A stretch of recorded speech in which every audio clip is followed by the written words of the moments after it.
I have Etat Libres de Orange, Attaquer, Soleil. I do not know how to say that, but I wanted to review this because last time I did review a Etat Libre de Orange fragrance, the cologne, and I think I thought about this one when I was thinking of what's unique, what would I recommend to try. This is one from the brand that when I first smelled the majority of the fragrance from this brand, I thought that it was very simple and just didn't smell good. I thought it was unique, but I just put it away and never really smelled it again because it just didn't smell good to me. And I'm trying it again now, and I feel like I like it more. I just want to keep smelling it to figure it out because it's interesting. It doesn't seem to me to really evolve or be complex. It just smells like one smell, kind of like dusty antiques or something, or old house digging through a pile of wood or something. But it's all these ingredients combined to make that smell. If you really think about it, when you smell it, it does have other things in it. Because I think the only note listed on Fragrantica is labdanum. And yeah, it has that. It's like an amber fragrance without any vanilla, without any, or at least there's not a lot of benzoin. I don't really get too much. Yeah, so what I get from it, there's a little bit of pine in there. There's definitely cedar. It's hard to the cedar doesn't pop out, but when you smell it and you think cedar, it's like, oh yeah, there's definitely cedar in there. It's dusty. There's some kind of musk in it, but it's not like sweet musk or white musk. It's I'm not sure what kind of musk it is, but it has something in there that kind of makes it rounds it out, you know, kind of like a base. Yeah, pine, cedar, labdanum. It's like a dusty amber fragrance, but with some pine and cedar to it. And, you know, I feel like this is one, if you're into niche, you might find it challenging. But I guess if you're really into niche, like you've been smelling stuff for years, you probably won't find it challenging.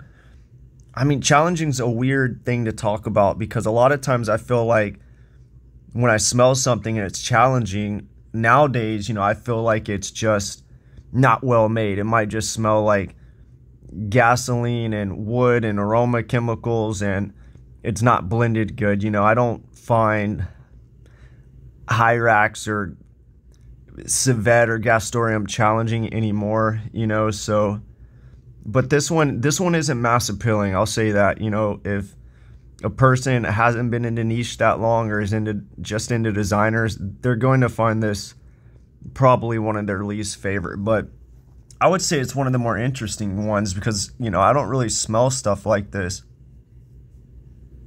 You know, it's not vintage. It doesn't have that super old school dusty smell. You know, I think it's because the musk makes it modern. But this is a difficult one to describe because for me it doesn't really evolve and it just smells like one smell. It's well made. Yeah, dusty, piney, cedar.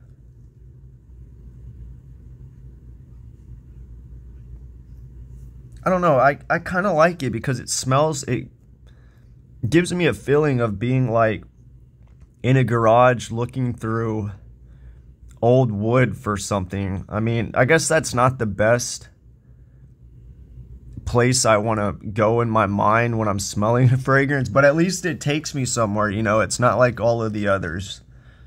I get a wintry aspect from this. Like, it doesn't smell summery or spring. I would wear this fall, winter. I would say probably more winter because fall stuff I'd prefer more, you know, fall stuff. As a matter of fact, this does not much, but I feel like it has some kind of clove or cinnamon in it. There is some spice in there, but it doesn't pop out to where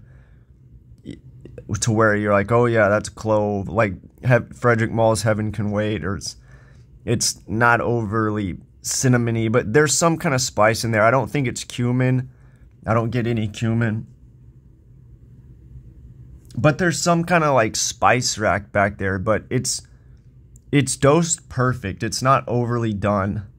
And I think it gives it some more of that like searching for something, like you're searching in a old spice rack, but not really. I mean, it's there, but I would say it's more like searching through an antique store or woods, or like in an old attic trying to find something. Yeah, I would say give this a try if you want something interesting. It's definitely going to get you thinking about it or talking. You know, it's not mass appealing. It's not like everything else. I don't hear anyone really talking about this.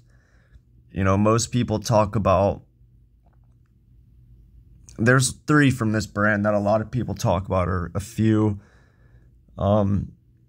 Yeah, but this one, it's interesting. I feel like people that are into niche fragrances would appreciate this. It's one to keep around. You're going to want to come back to it occasionally and see like why you didn't like this, or why it was so different. You know, it's good just to have to smell for yourself, to smell something different occasionally. Now, would I want a full bottle? I don't know, you know, maybe a 30 ml or 50 ml, but it's not something I would want to wear all the time. You know, maybe a few times a year I'd want to throw this on, you know, a couple sprays, maybe 3-4 max, a spray, I don't know, not that much, just to experience it. But yeah, cedary, piney, overwhelming labdanum with some underlying spices in there, and a basic musk, but it all comes together to form one smell. There's probably some kind of synthetics in here.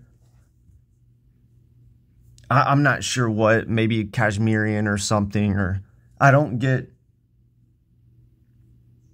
there's some kind of probably synthetic to make it so loud, because I mean, it's not extremely loud, but it's strong and it lasts.